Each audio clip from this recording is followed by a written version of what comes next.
মধ্যে একটা জিনিস ঘটেছে আপনাদের আমার জানানো প্রয়োজন, সেটা হচ্ছে আইসিসির যে সিকিউরিটি টিম আছে, সিকিউরিটি দায়িত্বে যারা আছে, তারা একটা চিঠি দিয়েছে। সেই চিঠিতে বলা হয়েছে 3টা জিনিস হলে বাংলাদেশ টিমের নিরাপত্তা আশঙ্কা বাড়বে। একটা হচ্ছে বাংলাদেশ টিমে যদি মুস্তাফিজ অন্তর্ভুক্ত হয়, 2 হচ্ছে বাংলাদেশ যে দলের যে সমর্থকরা আছে ওনারা যদি বাংলাদেশের জাতীয় যে জার্সি আছে, আমাদের ন্যাশনাল জার্সি আছে, এটা পরে যদি ঘোরাফেরা করে। আর 3rd হচ্ছে ইলেকশন যত এগিয়ে আসবে তত নাকি বাংলাদেশ দলের নিরাপত্তা আশঙ্কা বৃদ্ধি পাবে।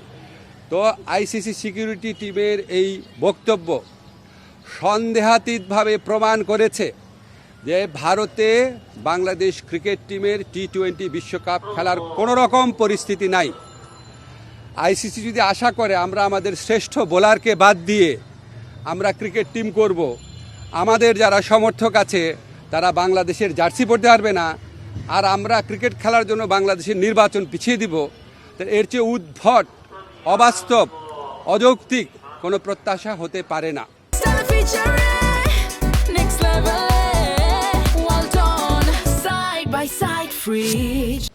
আমরা মনে করি ভারতে যে উগ্র সাম্প্রদায়িক পরিস্থিতি বিরাজ করছে এবং বাংলাদেশ বিদ্বেষী যে পরিবেশ বিরাজ করছে, বিশেষ করে গত 16 মাস ধরে বাংলাদেশ বিদ্বেষী যে অব্যাহত ক্যাম্পেইন চলেছে, এটার প্রেক্ষিতে বাংলাদেশের পক্ষে ভারতে ক্রিকেট খেলা অসম্ভব ব্যাপারে পরিণত হয়েছে। মুস্তাফিজের পর্ব এবং এরপরে আপনাদের যে চিঠির কথা বললাম সেটার মাধ্যমে এটা সন্দেহাতীতভাবে প্রমাণিত হয়েছে। আমরা মনে করি ক্রিকেট খেলার উপর কারো কোনো মনোপলি থাকা উচিত না। বাজার ব্যবস্থাপনার ভিত্তিতে একটা খেলার সম্পূর্ণ বা একটা টুর্নামেন্টের ভাগ্য নির্ধারিত হতে পারে না। আইসিসি যদি সত্যি গ্লোবাল অর্গানাইজেশন হয়ে থাকে আর আইসিসি যদি ভারতের কথায় উঠে আর না বসে, তাহলে অবশ্যই আমাদের T20 বিশ্বকাপে খেলার সুযোগ শ্রীলঙ্কাতে দেওয়া উচিত। এই প্রশ্নে আমরা কোনো রকম নতি স্বীকার করব না। 2টা ভেন্যু তো ইন্ডিয়াতে, আর জিজ্ঞেস করছেন কেন? আমি তো বললাম ইন্ডিয়া মানে তো ইন্ডিয়াই। ইন্ডিয়াতে কি আপনি মানে আমরা ইন্ডিয়ার কথা বলছি, আমরা তো কলকাতা বলি নাই। তো আমাদের বক্তব্য, যদি আপনার কলকাতা থেকে চেঞ্জ করে অন্য ভেন্যুতে দেওয়া যায়, শ্রীলঙ্কা দেওয়া যায়, কোনো সমস্যা না। আমি পত্রিকায় দেখলাম, আমি জানি না সত্যি নাকি মিথ্যা, পাকিস্তান নাকি আমাদের টুর্নামেন্টগুলো আয়োজন করার প্রস্তাব দিয়েছে। পাকিস্তানে করেন, কোনো সমস্যা নাই। সংযুক্ত আরব আমিরাতে করেন, কোনো সমস্যা নাই।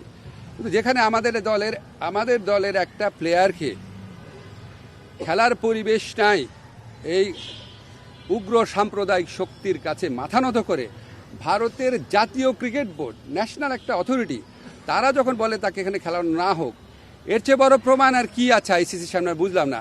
আর আইসিসি সিকিউরিটি টিমের যে চিঠি আছে, এর তো আমরা একটা সময় চিঠির কপি আপনাদেরকে দিয়ে দিব। এটা তো সন্দেহাতীতভাবে প্রমাণ করে যে আমাদের ওখানে খেলার পরিবেশ নাই, ভারতের কোনো জায়গাতে খেলার পরিবেশ নাই।